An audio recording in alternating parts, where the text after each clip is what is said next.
ونستغفره ونعوذ بالله من شرور أنفسنا ومن سيئات أعمالنا من يهده الله فلا مضل له ومن يضلل فلا هادي له ونشهد أن لا إله إلا الله وحده لا شريك له ونشهد أن محمدا عبده ورسوله أما بعد فأعوذ بالله من الشيطان الرجيم بسم الله الرحمن الرحيم يا أيها الناس اتقوا ربكم الذي خلقكم من نفس واحدة وخلق منها زوجها وبث منهما رجالا كثيرا ونساء واتقوا الله الذي تساءلون به والأرحام إن الله كان عليكم رقيبا يا أيها الذين آمنوا اتقوا الله وقولوا قولا سديدا يصلح لكم أعمالكم ويغفر لكم ذنوبكم ومن يطع الله ورسوله فقد فاز فوزا عظيما صدق الله العظيم ربي اشرح لي صدري ويسر لي امري واحلل عقدة من لساني يفقهوا قولي ربي زدني علما آمين یا رب العالمین۔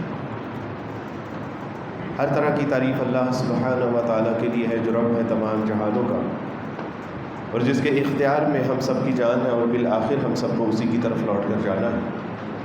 کروڑوں درود و سلام نبی کریم صلی اللہ علیہ وسلم کی ذات اقدس پر کہ جنہوں نے بھٹکی ہوئی انسانیت کو ایک ایسا صراط مستقیم عطا کیا کہ جس پر چلنے کا انعام اللہ کے یہاں وسیع جنتیں۔ معزز حاضرین کرام، تاخیر سے پہنچنے پہ میں آپ سے معذرت ہوا ہوں۔ سفر بہت طویل تھا، اندازہ بھی نہیں تھا اور زندگی میں پہلی بار میلسی آنے کا موقع ملا۔ بس میرے تمام ان عذر کو پیش نظر رکھتے ہوئے اللہ کی رضا کے لیے تاخیر سے پہنچنے پہ معاف کر دیجیے گا۔ واقعہ یہ ہے کہ میں پیدا تو ایک عیسائی گھرانے میں ہوا تھا۔ اللہ سبحانہ و تعالیٰ کی توفیق سے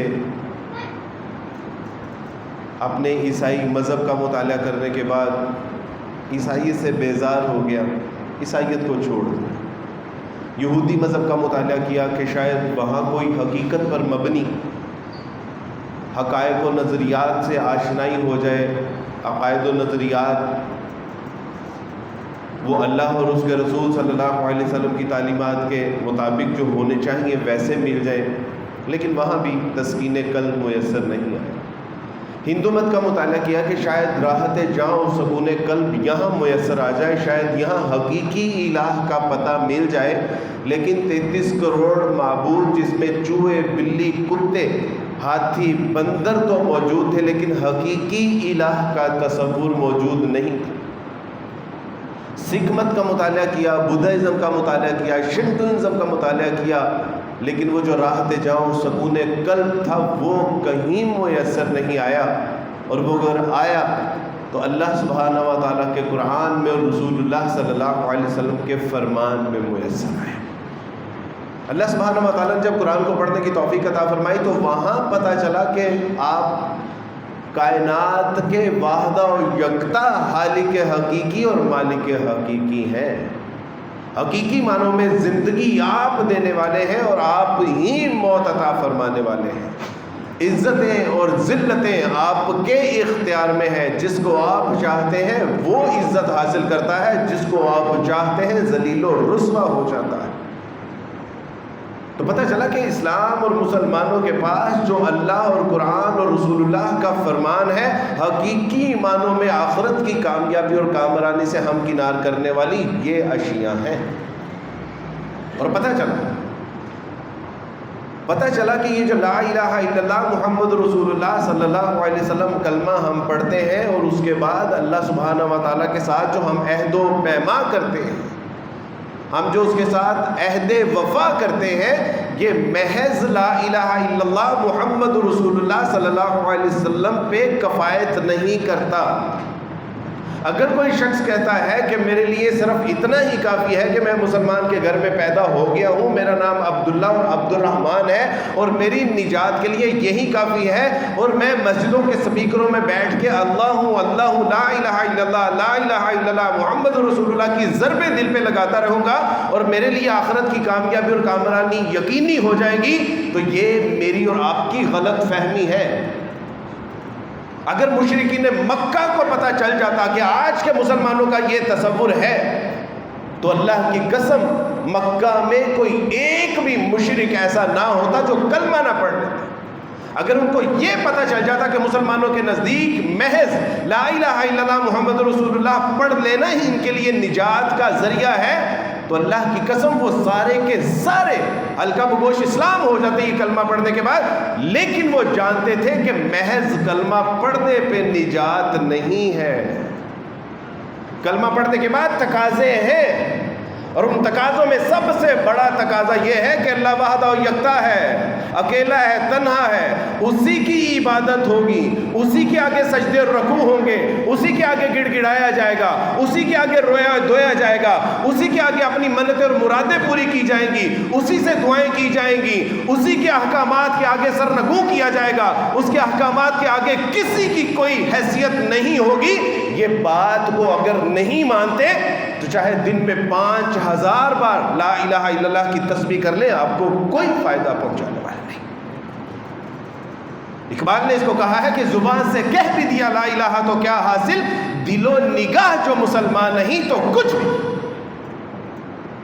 ایسے کیسے ہو سکتا ہے کہ زبان سے تم یہ کہتے رہو کہ اشہد ان لا الہ الا اللہ، میں گواہی دیتا ہوں کہ اللہ کے سوا کوئی معبود حقیقی نہیں ہے، there is no God but اللہ سبحانہ و تعالی، اور حکم اپنے نفس کا مانتے رہو. اللہ کے رسول صلی اللہ علیہ وسلم کو یہی کہا گیا نا، افرأیت من اتخذ الہہ ہواہ. اے نبی صلی اللہ علیہ وسلم، آپ نے ایسے شخص کو دیکھا کہ جس نے اپنی خواہش نفس کو اپنا الہ بنا رکھا ہے؟ اے نبی صلی اللہ علیہ وسلم، آپ نے ایسے شخص کو دیکھا کہ جب اذان ہوتی ہے تو اذان کی وجہ سے اس کے قدم نہیں اٹھتے، ہاں جب میچ لگتا ہے تو تب اس کا دل اس پہ جم جاتا ہے. آپ نے دیکھا کہ جہاں اللہ اور اس کے رسول صلی اللہ علیہ وسلم کی تعلیمات آتی ہیں، جہاں عاجز انکساری کے ساتھ مساجد میں نکاح پڑھانے کی بات آتی ہے، لیکن یہ اس پہ لبیک نہیں کہتا، بلکہ یہود اور حنود کے طرز عمل پہ کبھی مائیاں ہو رہی ہیں، کبھی تیل مہندیاں ہو رہی ہیں، کبھی براتیں ہو رہی ہیں، کہیں شبراتیں ہو رہی ہیں. افرأیت من اتخذ الہہ ہواہ. ان کے کاروبار دیکھیں تو کاروبار میں اللہ اور اس کے رسول صلی اللہ علیہ وسلم کی تعلیمات یہ ہے کہ ناقص مال کو آگے رکھ کے بتا کر بیچو، لیکن ساری دنیا کے مسلمان ناقص مال کو چھپا کر اور اعلیٰ مال کو آگے رکھتے ہیں اور خرید و فروخت ہو رہی ہے. فرمایا قولوا قولا سدیدا، سیدھی اور سچی بات کرنا.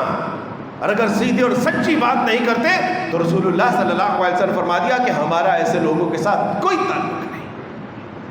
زبان سے کہہ بھی دیا لا الہ تو کیا حاصل، ہم نے سمجھا کہ ہم مسلمان ہیں، لا الہ الا اللہ پڑھنے والے ہیں، محمد رسول اللہ پڑھنے والے ہیں، اور شادیاں بیاہ یہود اور حنود کے طرز عمل پہ ہوگی، کاروبار یہود لو سود اور گسوٹ کے اوپر ہوگا اور جھوٹ گسوٹ کے اوپر ہوگا. ہم نے سمجھ لیا کہ چونکہ لا الہ الا اللہ پڑھا ہے اس لیے باز پرس نہیں ہوگی. میرے دوستوں، بھائی بزرگوں، آج موقع، اللہ کا قرآن کہتا ہے یا ایھا الذین آمنوا آمنوا باللہ ورسولہ. میں نے کہا کہ استاد جی یہ تو خطاب ہی ایمان والوں سے کر رہا ہے. یہ تو کہتا ہے کہ یا ایھا الذین آمنوا، اے وہ لوگوں جو ایمان لے کے آئے ہوئے ہو، جو کہتے ہو کہ there is no God but اللہ سبحانہ و تعالی، محمد صلی اللہ علیہ وسلم the last and final messenger of the God. ان کو مخاطب کر کے کہا جا رہا ہے کہ ایمان لے کے آؤ اللہ اور اس کے رسول کے اوپر. میں نے کہا کہ استاد جی یہ کیا؟ استاد جی نے کہا کہ بیٹا یہ آج کے مسلمان جو روایتی مسلمان ہیں، جنہوں نے کلمہ پڑھ کے سمجھ لیا کہ جنت تو ہمارا حق، جنت کے تو ہم حقدار ہیں، دوزخ سے تو ہم ہی بچائے جائیں گے، عزتیں، مقام و مرتبے، رفتیں تو ہمارا حق، جو کہ ہم نے کلمہ پڑھا ہے. ان سے کہا جا رہا ہے کہ انسان بنو اور بندے دے پتروں دی طرح اللہ اور رسول صلی اللہ علیہ وسلم دے ایمان لے کے آؤ. اے جڑا تہاڈا ایمان منافقہ والا ہے، اے ایمان تہاڈے کم نہیں آئے گا. اس وقت کے مشرکین مکہ لا الہ الا اللہ محمد رسول اللہ کا مطلب سمجھتے تھے، اس لیے اسلام نہیں لے کے آئے. اور آج ہم اسلام تو لے آئے ہیں لیکن لا الہ الا اللہ محمد رسول اللہ کا مطلب نہیں سمجھتے. اور ہم نے سمجھا کہ ضربے لگاؤ، ذکر و اذکار کرو اور بڑے بڑے مراقبے کرو، بڑی بڑی تسبیحاں پھیرو اور آپ بخشے بخشائے ہیں. نہیں میرے دوستوں، بھائیو، بزرگوں، محمد صلی اللہ علیہ وسلم بیٹی زینب اور اپنی پھپھو صفیہ رضی اللہ تعالیٰ عنہ کو فرمایا، اوے پھپھو اور بیٹا اے محمد سے یہاں جو کام لے سکتے ہو، یہاں اگر مجھ سے کوئی نفع حاصل کرنا ہے تو کر لو، حشر والے دن محمد بھی تمہارے کسی کام نہیں آ سکے گے۔ کون کہہ رہا ہے؟ وہ نبی صلی اللہ علیہ وسلم کہ جن کے طریقہ کار کے مطابق زندگی بسر کرنے میں رسول اللہ صلی اللہ علیہ وسلم کے امتیوں کو نجات کی بشارت، وہ اپنی بیٹی کو اور اپنی پھپھو کو کہہ رہے ہیں کہ میں بھی تمہارے وہاں کام نہیں آ سکوں گا، تو میں اور آپ کیا شے۔ پتہ چلا کہ وہاں اعمال صالح، اللہ کے اوپر ایمان، یقین، توکل اور تقوی اصل میں کام آئے گا، اور اللہ سبحانہ و تعالیٰ کی اطاعت اور اتباع جنہوں نے کی ہوگی وہ کامیابی اور کامرانی سے ہمکنار ہوں گے۔ محض لا الہ، اقبال کہتے ہیں کہ چومی گویم مسلمانم بلرزم، جب میں کہتا ہوں کہ میں مسلمان ہوں تو میرے اوپر لرزہ طاری ہو جاتا ہے، because I know what the responsibility of the Muslim, کیونکہ میں جانتا ہوں کہ ایک مسلمان کی ذمہ داریاں کیا ہیں۔ وہ دیکھیے، وہ جو رات کے راہب تھے اور دن کے شاہ سوار، راتوں کو اس قدر رویا کرتے تھے کہ ان کے چہروں پہ آنسوؤں کے نشان پڑ جایا کرتے تھے، داڑیاں تر ہو جاتی تھی۔ یہ کون ہے کہ جن کے بارے میں رسول اللہ صلی اللہ علیہ وسلم نے بشارت دی کہ عمر بھی جنتی، ابو بکر بھی جنتی، عثمان بھی جنتی، طلحہ بھی جنتی، زبیر بھی جنتی، علی بھی جنتی۔ وہ لوگ ایک تنکا پکڑتے تھے اور کہتے تھے کہ کاش میں یہ تنکا ہوتا، ہوا آتی اور مجھے اڑا کے لے جاتی، کاش میں کسی باغ کی چڑیا ہوتا اور میں ایک باغ سے دوسرے باغ اڑ کے چلا جایا کرتا، اور مجھ سے حشر والے دن میرے اعمال کے بارے میں باز پرس نہ ہوتی۔ وہ صحابہ کرام کہ جن کو اللہ سبحانہ و تعالیٰ قرآن مجید میں کہہ رہے ہیں کہ رضی اللہ عنہم ورضوا عنہ، تمہارا رب تم سے راضی ہو گیا اور تم اپنے رب سے راضی ہو گئے، وہ راتوں کو اٹھ اٹھ کے گریہ زاری کر رہے ہیں اور دعائیں کرتے ہیں کہ اللہم اجرنا من النار، اللہ ہمیں دوزخ کی آگ سے بچا دیجیے گا۔ آج کا مسلمان کس طرح اس قدر غافل ہو سکتا ہے؟ اس کا سبب یہ ہے کہ ہم جانتے نہیں ہیں کہ اسلام اور مسلمان چیز کیا ہے، ہم جانتے نہیں ہیں کہ اسلام کے تقاضے کہاں ہیں۔ جہاں پہ میرے دوستوں، بھائیو، بزرگوں، ایمان کے تقاضے ہیں، اسلام کے تقاضے ہیں، کلمے کے تقاضے ہیں، وہاں پہ مسلمان سے ایک اور تقاضا کیا جا رہا ہے، اور وہ تقاضا یہ ہے اتحاد امت۔ مسلمان یہاں اہل حدیث، دیوبندی، حنفی، شافعی، مالکی، بریلوی اور سلفی بننے کے لیے نہیں آیا تھا۔ مسلمان یہاں اتحاد اور اتفاق کا علم لے کر آیا تھا، اور اس کی ذمہ داری تھی وَاعْتَصِمُوا بِحَبْلِ اللَّهِ جَمِيعًا وَلَا تَفَرَّقُوا۔ اس کو یہ پیغام دے کر بھیجا گیا تھا کہ دیکھو اللہ کی رسی کو تمام کے تمام یکجان ہو کے اتحاد اور اتفاق تھام لو اور فرقہ واریت کا شکار نہ ہونا۔ اور آج ہم دیوبندی تو ہیں، اہل حدیث تو ہیں، بریلوی تو ہیں، ہم سلفی تو ہیں، شافعی، مالکی تو ہیں، اگر نہیں ہے تو مسلمان۔ اقبال نے کہا کہ منفعت ایک ہے اس قوم کی، نقصان بھی ایک ہی، سب کا نبی، دین بھی، ایمان بھی ایک، حرم پاک بھی، اللہ بھی، قرآن بھی ایک۔ کچھ بڑی بات تھی، ہوتے جو مسلمان بھی ایک، فرقہ بندی ہے کہیں اور کہیں ذاتیں ہیں، کیا زمانے میں پنپنے کی یہی باتیں ہیں۔ اور آج ہم نے کلمے کے اس تقاضے کو پورا نہیں کیا، ہم نے اتحاد اور اتفاق کا مظاہرہ نہیں کیا، اور اس کی سزا ہمیں یہ بھگتنی پڑ رہی ہے کہ کبھی برما میں ہماری ماؤں بہنوں بیٹیوں کی عزت لوٹی جاتی ہے، ان کو اپنی ہی زمین سے بے دخل کر دیا جاتا ہے، ان کے بچوں کو جلتی آگ میں ڈال دیا جاتا ہے، ان کی لاشوں کو بے حرمت کیا جاتا ہے، اور کبھی افغانستان میں 17 لاکھ مسلمانوں کو شہید کر دیا جاتا ہے، کبھی لیبیا میں 5 لاکھ مسلمانوں کا خون ناحق بہا دیا جاتا ہے، کبھی عراق میں جو ہے وہ ہنستی بستی، ایک پوری بستی کو اجاڑ کے رکھ دیا جاتا ہے، ان کے حکمرانوں کو لے جا کے امریکہ کے اندر ان کو جو ہے وہ سزائے موت دی جاتی ہے، کبھی فلسطین کے 47,000 مسلمانوں کو دیکھتے ہی دیکھتے شہید کر دیا جاتا ہے، اور ہم زندہ لاش بن کے یہ سارا تماشا دیکھ رہے ہیں۔ یہ امت نہیں ہے۔ ہاں یہ بے وفا لوگوں کا گروہ ضرور ہو سکتا ہے، یہ بھیڑ چال ضرور ہو سکتی ہے، یہ جلسہ ضرور ہو سکتا ہے، یہ بھیڑ تو ہو سکتی ہے، میرے دوستوں یہ میرے نبی کی امت نہیں ہے.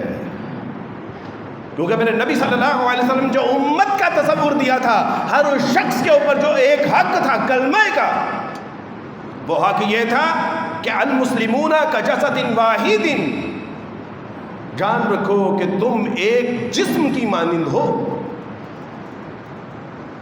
اور جسم کی مانند جب کوئی ہوتا ہے تو اس کے اگر پاؤں میں کوئی تکلیف ہوتی ہے تو پورا بدن اس تکلیف کو محسوس کرتا ہے.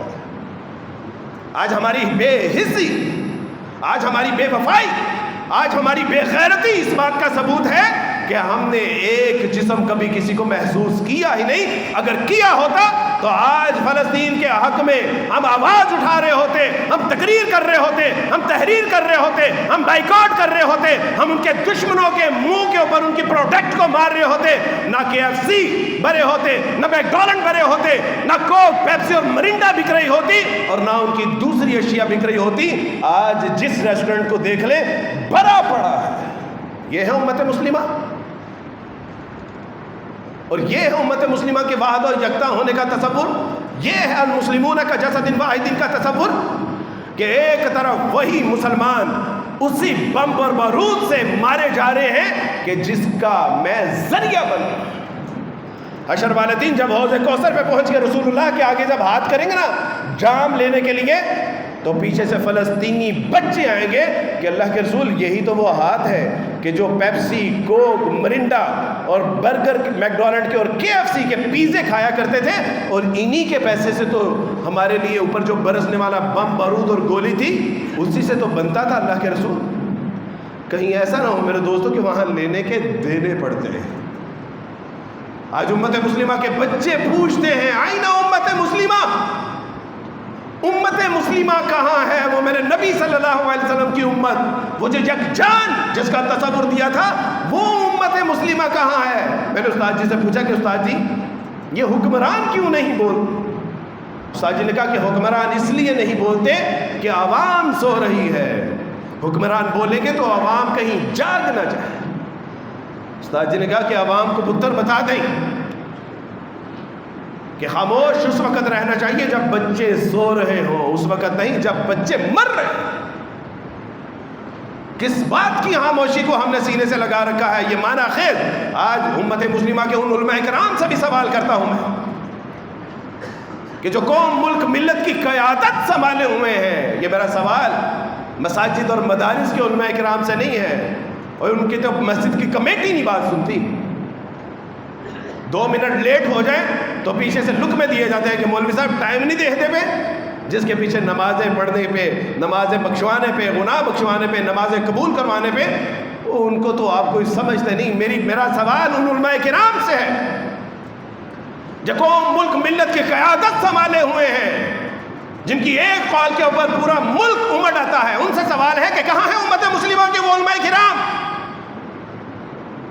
کہ جنہوں نے ہمیں بتایا تھا کہ خانہ کعبہ کو رسول اللہ نے مخاطب کر کے یہ کہا تھا کہ خانہ کعبہ تو بہت عزت، مقام و مرتبے والا ہے، لیکن ایک مسلمان کا مقام تجھ سے بھی زیادہ ہے. ان علماء کرام کو بتانا چاہتا ہوں کہ علماء کرام 27,000 مقدس نفوس کہ جن کی عزت، مقام و مرتبہ آپ نے بتایا تھا کہ خانہ کعبہ سے بھی افضل ہے، آج ان کو بے دردی کے ساتھ شہید کیا جا رہا ہے، قتل کیا جا رہا ہے، ان کی عزتوں کو لوٹا جا رہا ہے، ان کے گھروں کو مسے مار کیا جا رہا ہے، ان کی بستیوں کو جلایا جا رہا ہے. بچے صدائیں اور ندائیں دے رہے ہیں کہ آئینہ امت مسلمہ، اور 57 مسلم ممالک ماں سوائے ایک آدھے کے زندہ لاش بنے ہوئے ہیں. کیا یہی ہے امت مسلمہ کا تصور؟ میری امی نے، میں نے کہا کہ اماں اسلام قبول کر لیجئے. امی جان فرمانے لگی کہ بیٹا میں جہاں پہ ہوں میں ٹھیک ہوں. میں نے کہا اماں آپ ٹھیک نہیں ہیں، آپ اسلام قبول کر لیجئے اماں. اور میں نے کہا کہ بیٹا اسلام عورتوں کے حوالے سے کیا حقوق بیان کرتا ہے؟ میں نے کہا کہ اماں اسلام بتاتا ہے کہ اگر ایک عورت کی عزت کے اوپر بھی اگر دشمن ہاتھ ڈالتا ہے تو مسلمانوں کے اوپر جہاد فرض ہو جاتا ہے۔ یہ امت مسلمہ کی ماں بہن بیٹی کے حوالے سے اتنے خوبصورت قوانین دیتا ہے۔ اور میں نے وہ واقعہ بتایا، مدینہ میں ایک یہودی قبیلے نے ایک مسلمان عورت کا صرف دوپٹہ کھینچا تھا اور مسلمانوں کی تلواریں نیام سے باہر آ گئی۔ پھر ایک دن آیا کہ میری امی نے کہا کہ بیٹا تم نے مجھ سے جھوٹ بولا تھا۔ میں نے کہا اماں کیا؟ کہا کہ جب ایک مسلمان عورت کی عزت لوٹی جاتی ہے تو اس دور کے مسلمانوں کے اوپر، اس علاقے کے مسلمانوں کے اوپر جہاد فرض ہو جاتا ہے۔ وہ پتر جھوٹ بولے ایسے؟ میں نے کہا نہیں اماں۔ کہا بیٹا 17,000 عورتوں کو شہید کر دیا گیا ہے، ان کی عزت لوٹی گئی ہے، ان کو برہنہ کیا گیا ہے، ان کو بے عزت کیا گیا ہے۔ 17,000 عورتیں بلک بلک کے انہوں نے جان دے دی۔ ان کے پاس دوا کے لیے، علاج کے لیے دوا نہیں تھی، کھانے کے لیے کھانا نہیں تھا، پینے کے لیے پانی نہیں تھا، رہنے کے لیے گھر نہیں تھا، سونے کے لیے بستر نہیں تھا، اور ان کے بچے ان کی لاش کے آگے بے بس اور بے کس ہو کے کھڑے ہیں۔ اور تو کہتا تھا کہ مسلمان کے اوپر جہاد فرض ہو جاتا ہے۔ آج کی تھے تیری امت مسلمہ، وہ پتر جھوٹ بولے ایسے میرے۔ میں نے کہا کہ اماں نہ اسلام نے جھوٹ بولا تھا، نہ اللہ کے قرآن نے جھوٹ بولا تھا، نہ رسول اللہ کے فرمان نے جھوٹ بولا تھا، یہ سب سچے ہیں، ہاں لیکن آج کا مسلمان جھوٹا ہے۔ کہ اماں آج کا مسلمان بے جھوٹا ہے۔ ہر کوئی مست میں ذوق تن آسانی ہے، ہر کوئی مست میں ذوق تن آسانی ہے۔ یہ مسلمان ہے، یہ انداز مسلمانی ہے، حیدری فقر ہے نہ دولت عثمانی ہے۔ تجھ کو اسلاف سے کیا نسبت روحانی ہے؟ وہ زمانے میں معزز تھے مسلمان ہو کر، اور تم خار ہوئے تارک قرآن ہو کر۔ ہم نے اس کتاب اللہ کو چھوڑ، اس کتاب اللہ کو چھوڑ دیا، اس کتاب کہ جس نے بتایا کہ ان الذين قالوا ربنا الله ثم استقاموا تتنزل عليهم الملائكة الا تخافوا ولا تحزنوا وابشروا بالجنة التي كنتم توعدون، کہ جنہوں نے کہا کہ ہاں ہمارا رب اللہ ہے، پھر نہ امریکہ سے ڈرتے ہیں، نہ برطانیہ سے ڈرتے ہیں، نہ اسرائیل سے ڈرتے ہیں، نہ جاپان سے ڈرتے ہیں، نہ چین سے ڈرتے ہیں، نہ ان ظالموں سے ڈرتے ہیں، نہ ہند سے ڈرتے ہیں، نہ سندھ سے ڈرتے ہیں۔ وہ کہتے ہیں کہ ہمارا رب اللہ ہے، اور پھر اس پہ ڈٹ جاتے ہیں۔ پھر بڑی سی بڑی بدماش تہذیبیں اور قوتوں کے آگے سیسا پھیلائی دیوار بنا دیے جاتے ہیں، پھر ان کو ہٹانے والا مٹانے والا نہیں ہوتا، پھر نہ وہ بکتے ہیں، نہ جھکتے ہیں، نہ ٹوٹ۔ اس قرآن نے بتایا کہ ان الذین قالوا ربنا اللہ ثم استقاموا تتنزل علیہم الملائکہ، پھر اللہ کے فرشتے ان کے اوپر نازل ہوتے ہیں اور ان کو بشارات دیتے ہیں کہ بشارات ہے، دنیا میں بھی کامیاب اور کامران تم ہوگے، اور آخرت میں بھی اللہ سبحانہ و تعالیٰ نے تم ہی لوگوں کے لیے مہمانیاں کر رکھی ہیں۔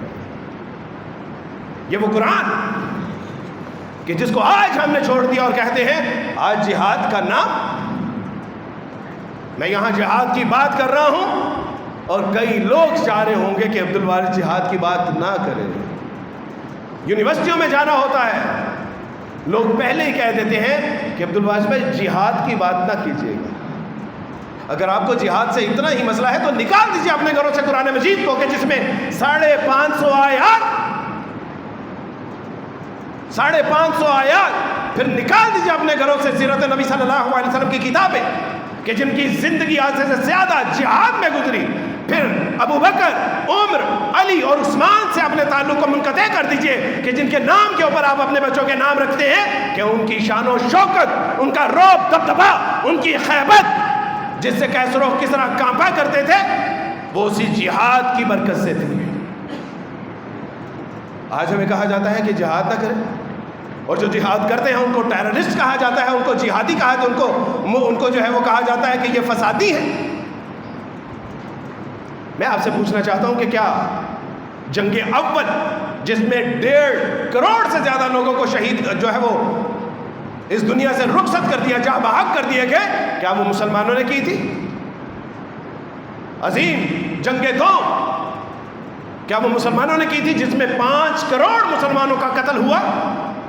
کیا ناگاساکی کے اوپر بم مسلمانوں نے گرایا تھا؟ کیا ہیروشیما کے اوپر بم مسلمانوں نے گرایا تھا؟ ایک دن میں موزے تنگ نے میسولینی نے ایک دن میں 1.25 لاکھ لوگوں کا خون بہایا. کیا وہ مسلمان تھا؟ موزے تنگ. چین کی جب جنگ ہوئی 1.25 کروڑ لوگوں کا خون اس میں بہا دیا گیا. کیا وہ مسلمان تھے؟ روس نے فلسطین میں جب مسلمانوں کا قتل و غارت کی 17 لاکھ مسلمانوں کا خون بہا دیا. کیا روس مسلمان تھا؟ ابھی دنیا کے 41 بدماش ممالک نے افغانستان کے اوپر چڑھائی کی تو 14 لاکھ سے زیادہ مسلمان، بچے، عورتیں، بوڑھے، بزرگ، ان کو شہید کر دیا. کیا وہ مسلمان تھا؟ اور دہشت گرد ہم ہیں. نہ جہاد کا نام لینے دیا جاتا ہے، نہ جہاد کے بارے میں تقریر کرنے دی جاتی ہے، نہ جہاد کے بارے میں تحریر کرنے دی جاتی ہے، اور کہا جاتا ہے کہ جہاد کا نام. پھر نکال دیجیے اپنے گھروں سے قرآن مجید کو جو کہتا ہے وَمَا تُقَاتِلُونَ فِي سَبِيلِ اللَّهِ. تمہیں کیا موت پڑ گئی ہے کہ اللہ کی راہ میں جہاد نہیں کرتے کہ جبکہ مظلوم بچے، عورتیں، بوڑھے پکار. اور آج ہمارے لیے جہاد کا نام لینا بھی گناہ قرار دے دیا ہے. ادھر اسرائیل کا ہر بچہ فوجی ٹریننگ حاصل کرتا ہے، ہر بچے کو اس بات کی اجازت ہے کہ وہ اسلحہ رکھ سکتا ہے، ہر بچہ ریزرو فوجی ہے، ہر بچہ فلسطین میں جا کے جو ہے وہ یہودیوں کی طرف سے جنگ لڑتا ہے. اور ہم کہتے ہیں کہ نہیں، جنگ کرنا تو بری بات ہے. امریکہ پونے 200 سال سے ایک دن بھی ایسا نہیں ہے کہ وہ کہیں نہ کہیں جنگ میں انگیج نہ ہو. جنگ کرنا اگر بری بات ہوتی تو امریکہ پونے 200 سال سے جنگ کر رہا ہے. جرمن نے ایک طویل جنگ لڑی، چین نے ایک طویل جنگ لڑی، روس نے ایک طویل جنگ لڑی، اور آج یہی ممالک کامیابی اور کامرانی کی جو ہے وہ مسندیں سنبھالے ہوئے ہیں. اگر جنگ کرنا بری بات ہوتی تو یہ آج ناکام اور غریب ممالک میں ان کا شمار ہو رہا ہوتا. جاپان، فرانس، جرمن، چین، امریکہ طویل جنگیں لڑنے کے بعد پوری دنیا کے اوپر آج راج کر رہے ہیں کہ سپر پاور کون ہونے والا ہے. اور ہمیں تو رسول اللہ صلی اللہ علیہ وسلم نے بتایا کہ مسلمان فساد کرنے کے لیے جنگ نہیں کرتا، امن قائم کرنے کے لیے جنگ کرتا ہے، یا امن کو قائم رکھنے کے لیے تلوار کا جو ہے وہ درس دیتا ہے. بلا عذر یہ تلوار کا درس نہیں دیتا میرے دوستوں، بھائیو، بزرگوں. اور جب تک مسلمانوں کی عورتیں پردے کے اندر تھی اور تلواریں نیام کے باہر تھی، مسلمانوں کی طرف کسی نے میلی آنکھ سے بھی نہیں دیکھا. اور جب سے ہماری عورتیں پردے سے باہر ہیں اور تلواریں نیام کے اندر ہیں، تب سے ذلت اور رسوائی ہمارا مقدر بنی ہوئی ہے. جنگ نہیں کرنی، نام بھی نہیں لینا، تحریر بھی نہیں کرنی، تقریر بھی نہیں کرنی، تو پھر ٹھیک ہے. شیطان تو چاہتا ہے، وہ کہتا ہے کہ مست رکھو ذکر و فکر صبح گاہی میں سے، پختہ تر کر دو مزاج خانقاہی میں سے.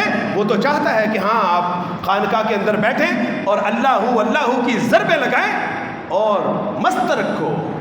بس امن اور سلامتی، امن کی عائشہ، اس طرح کے ان کو فارمولے دو اور اس کے اوپر جو ہے وہ یہ اطمینان قلب حاصل کر کے اندر بیٹھے، باہر نہ نکلیں، کیونکہ باہر نکلیں گے تو گڑبڑ ہو جائے گی.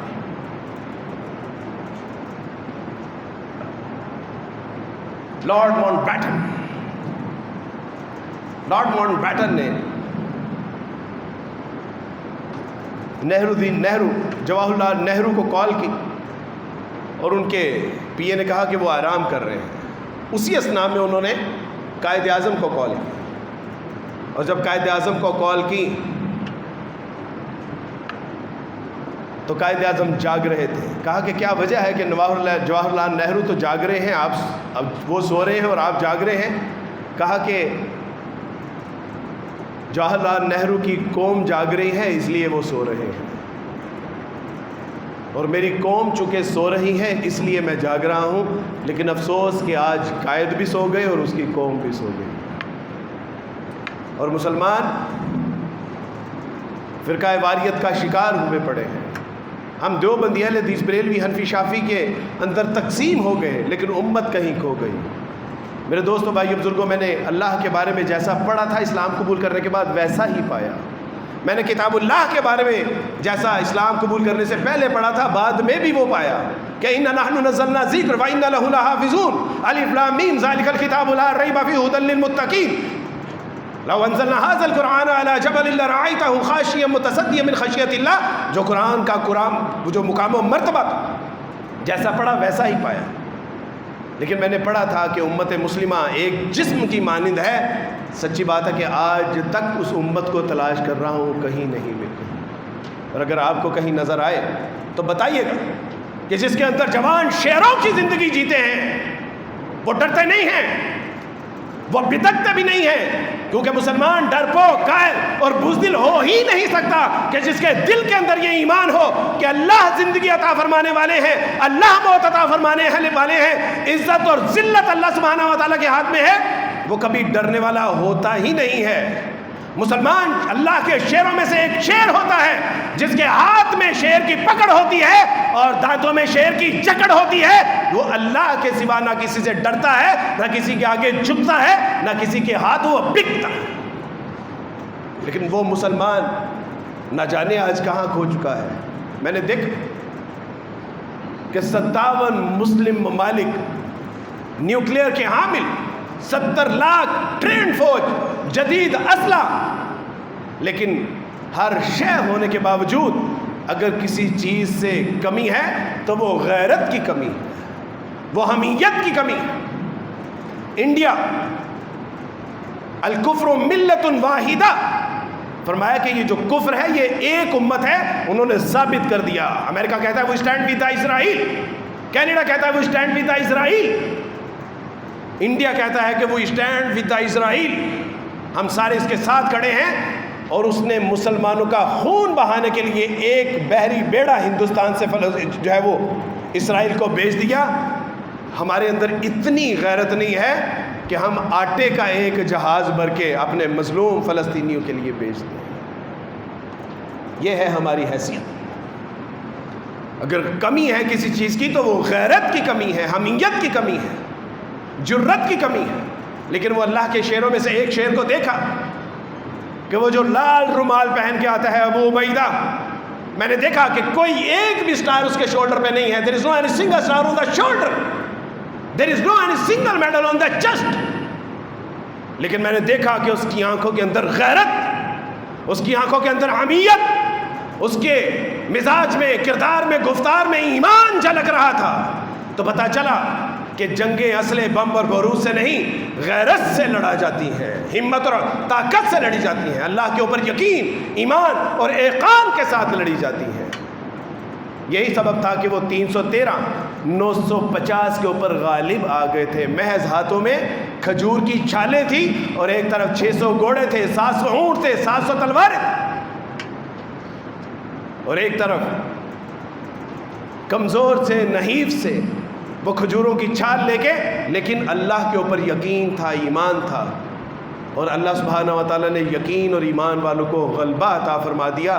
اللہ سبحانہ و تعالیٰ سے دعا ہے کہ اللہ سبحانہ و تعالیٰ ہمیں جو کلمے کے تقاضے ہیں وہ پورے کرتے ہوئے جس طرح کا ہمیں مسلمان بننا چاہیے, اللہ ویسا مسلمان بننے کی توفیق عطا فرمائے. وآخر دعوانا الحمدللہ رب العالمین.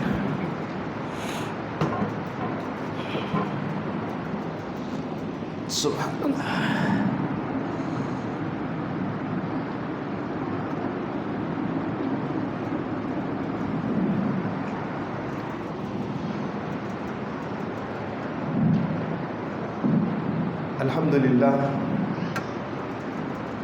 الحمدللہ نحمده ونستعینه ونستغفره ونعوذ باللہ من شرور انفسنا ومن سیئات اعمالنا. من يهده الله فلا مضل له ومن يضلل فلا هادي له ونشهد ان لا اله الا الله وحده لا شريك له ونشهد ان محمدا عبده ورسوله. اما بعد ولا تهنوا ولا تحزنوا وانتم الاعلون ان كنتم مؤمنين. اللہ سبحانہ و تعالیٰ فرماتے ہیں کہ دیکھو, ایمان لائے تھے, گڑبڑ ہو گئی, ایمان کی صحیح سمجھ, ایمان کا صحیح فہم, ایمان کی تشریح اور ایمان کی تفسیر نہیں سمجھ آئی, کوئی بات نہیں, آج سے شروع کرتے ہیں. اللہ سبحانہ و تعالیٰ ارشاد فرماتے ہیں کہ دیکھو نہ گھبرانے کی ضرورت ہے، نہ پریشان ہونے کی ضرورت ہے، نہ انزائٹی لینے کی ضرورت ہے، نہ ڈپریشن لینے کی ضرورت ہے، نہ سٹریس لینے کی ضرورت ہے، نہ ٹینشن لینے کی ضرورت ہے۔ دیکھو کوئی بات نہیں، تم ہی غالب رہو گے اگر تم ایک اچھے سچے پکے مومن بن جاؤ۔ وَلَا تَهِنُوا وَلَا تَحْزَنُوا وَأَنْتُمُ الْأَعْلَوْنَ إِن كُنتُم مُؤْمِنِينَ۔ ہاں غلبہ تمہارا مقدر بنا دی جائے گی، بس اللہ سبحانہ و تعالیٰ کے اوپر ویسا یقین، ویسا ایمان۔ کلمہ پڑھا ہے کہ لا الہ الا اللہ، وہ واحدہ و یکتا ہے، اکیلا ہے، تنہا ہے، محمد رسول اللہ، تو پھر اللہ کے رسول صلی اللہ علیہ وسلم کی ہر اس سنت کو اپنا لو، دانتوں سے پکڑ لو۔ اللہ تمہیں اگر کامیاب اور کامران نہ کرے تو پھر کیا؟ میں نے کہا کہ آپ نے اپنے آباء و اجداد کی کبھی تاریخ پڑھی؟ میں نے کہا کہ ہمارے آباء و اجداد کی تاریخ، تو ایک صاحب کہنے لگے کہ عبدالواعظ بھائی آپ کے آباء و اجداد کی تاریخ کیا؟ آپ تو عیسائی تھے، آپ تو عیسائی تھے۔ تو میں نے کہا چلے ہمارے اسلاف کیا ہمارے آباء و اجداد نہیں، آپ کے آباء و اجداد، آپ کے آباء و اجداد کی تاریخ پڑھ لو۔ اور وہ جو کہتے ہیں، اقبال کہتے ہیں کہ بس رہے تھے یہی سلجوق بھی، تورانی بھی، اہل چین میں، ایران میں ساسانی بھی، اسی معمورے میں آباد تھے یونانی بھی، پر تیرے نام پہ تلوار اٹھائی کس نے؟ بات جو بگڑی ہوئی تھی وہ بنائی کس نے؟ دی اذانیں کبھی یورپ کے کلیساؤں میں، کبھی افریقہ کے تپتے ہوئے صحراؤں میں، شان آنکھوں میں نجستی تھی جہاں داروں کی، کلمہ پڑھتے تھے ہم چھاؤں میں تلواروں کی، تجھ سے برہم ہوا کوئی تو بگڑ جاتے تھے، کیا چیز ہے ہم توپ سے بھی لڑ جاتے تھے، نقش توحید کا ہر دل پہ بٹھایا ہم نے، تیرے خنجر بھی یہ پیغام سنایا ہم نے، تو ہی کہہ دے کہ اکھاڑا در خیبر کس نے، چیر کے رکھ دیے کفار کے لشکر کس نے؟ تھے تو آبا وہ تمہارے ہی مگر تم کیا ہو، ہاتھ پہ ہاتھ درے منتظر فردہ ہو۔ اوے میرے نہیں تو اپنے آباء و اجداد کی تاریخ پڑھ لو، اپنے سلف صالحین کی تاریخ پڑھ لو، اور پھر اقبال اگر تمہیں نقشہ نہ کھینچ کے دکھا دے کہ تمہارے اسلاف باکردار، باوفات، وہ اخوت کے اوپر، وہ اتحاد کے اوپر، وہ اتفاق کے اوپر اپنی جانیں قربان کر دیا کرتے تھے، وہ عظیم مسلمان تھے کہ جن کے بارے میں اللہ سبحانہ و تعالیٰ کی قرآن کی آیات کہتے ہیں، رسول اللہ کی احادیث، سلف صالحین کے اقوال۔ اوے میرے نہیں، اوے اپنے آباء و اجداد کی تاریخ پڑھ لو۔ اللہ سبحانہ و تعالیٰ سے دعا ہے کہ اللہ سبحانہ و تعالیٰ ہمیں اچھا سچا پکا مسلمان بن کے اپنے فلسطین، اپنے برمی، اپنے عراقی، شامی مسلمان، اپنے کشمیری مسلمانوں کے لیے ویسا کردار ادا کرنے کی توفیق عطا فرمائے جیسے اللہ کو مطلوب ہے، محبوب ہے، مقصود ہے۔ اللہ سبحانہ و تعالیٰ امت واحدہ بن کے ایک اچھا سچا پکا امتی بننے کی توفیق عطا فرمائے۔ اللہ ان ظالموں کی پروڈکٹ کی بائیکاٹ کرنے کی توفیق عطا فرمائے۔ اللہ فلسطینیوں کے حق میں تحریر اور تقریر کرنے کی توفیق عطا فرمائے، اور اللہ سبحانہ و تعالیٰ تمام مظلوموں کی مدد فرمائے۔ ربنا ظلمنا انفسنا وان لم تغفر لنا وترحمنا لنكونن من الخاسرین، لا الہ الا انت سبحانک انی کنت من الظالمین۔ ربنا ظلمنا انفسنا وان لم تغفر لنا وترحمنا لنكونن من الخاسرین، لا الہ الا انت سبحانک انی کنت من الظالمین۔ اللهم انا نسألك العلم النافع ورزقا طيبا وعملا متقبلا، اللهم انا نسألك الجنة ونعوذ بك من النار، اللهم انا نسألك الهدى والتقى والعفاف والغنى، ربنا آتنا في الدنيا حسنة وفي الآخرة حسنة وقنا عذاب النار۔ اللهم اشف مرضانا ومرضى المسلمين، اسأل الله العظيم رب العرش العظيم ان يشفيك۔ اللهم انصر المسلمين في كل مكان، اللهم انصر المجاهدين في كل مكان، اللهم انصر المسلمين في فلسطين، اللهم انصر المسلمين في غزة، اللهم انصر المسلمين في رفح، اللهم انصر المسلمين في كشمير، اللهم انصر المسلمين في افغانستان، اللهم انصر المسلمين في ليبيا، اللهم انصر المسلمين في عراق وشام، اللهم انصر المسلمين في برما، اللهم انصر المجاهدين في كل مكان۔ ربنا هب لنا من ازواجنا وذرياتنا قرة اعين واجعلنا للمتقين اماما، وصلى الله تعالى على خير خلقه محمد وآله وصحبه اجمعين برحمتك يا ارحم الراحمين۔ صفحہ درست